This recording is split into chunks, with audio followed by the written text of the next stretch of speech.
Sekiranya kita ada nampak seseorang itu yang jaraknya begitu jauh dari Tuhannya, maka tak perlulah kita nak perli, yakni mengejeknya lah.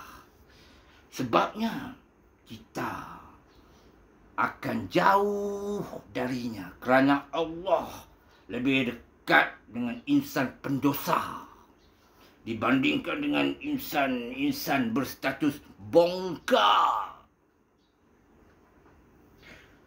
Memusnahkan sifat bongkak dalam diri jika menyedari ada memilikinya.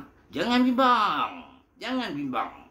Kerana itu tidak langsung mendatangkan kerugian, malah lagi mendapatkan untung selama hidup kaki memijak tanah ini. Yang tak selamanya terus mendongok ke atas memandang bumbung teratak penginapan dunia yang hanya sementara saja. Oleh itu, mari kita sama-sama berikrar untuk membanteras bongkak habis-habisan.